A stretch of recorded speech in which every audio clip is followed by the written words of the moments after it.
Daily use English sentence. আমি তার সম্পর্কে কিছুই জানি না। I don't know anything about him.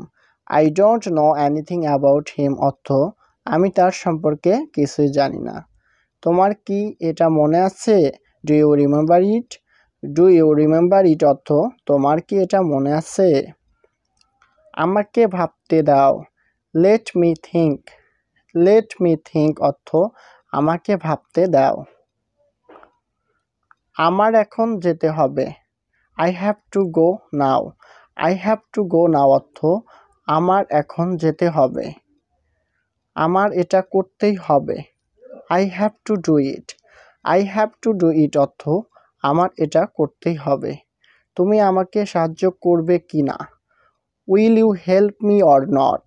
Will you help me or not অর্থ তুমি আমাকে সাহায্য করবে কি না? এটা কি অনেক দূরে? Is it far away? Is it far away অর্থ এটা কি অনেক দূরে? আমাকে যেতে হবে। I have to go.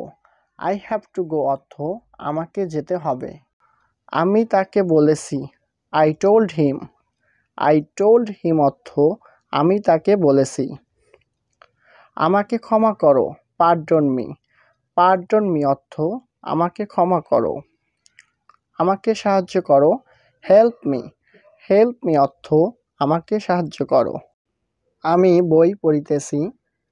I am reading book. I am reading book অর্থ আমি বই পড়িতেছি। বাড়িতে নেই। Not at home. Not at home অর্থ বাড়িতে নেই। আমি চেষ্টা করিতেছিলাম। I was trying. I was trying অর্থ আমি চেষ্টা করিতেছিলাম। দয়া করে কথা বলো। Please speak up. Please speak up অর্থ দয়া করে কথা বলো। চেষ্টা করতে থাকো। Keep trying. কিপ ট্রাইং অর্থ চেষ্টা করতে থাকো। পরে কথা হবে। Talk to you later. Talk to you later অর্থ পরে কথা হবে। ওটা খুব খারাপ। That's too bad. That's too bad অর্থ ওটা খুব খারাপ। তোমাকে ব্যস্ত মনে হচ্ছে। You look busy. You look busy অর্থ তোমাকে ব্যস্ত মনে হচ্ছে। আস্তে আস্তে। Slow down. স্লো ডাউন অর্থ আস্তে আস্তে। এটা আমার মতামত। It's my opinion. It's my opinion অর্থ এটা আমার মতামত। আমি জানি না। I don't know. I don't know অর্থ আমি জানি না। তোমাকে কে ডাকছে?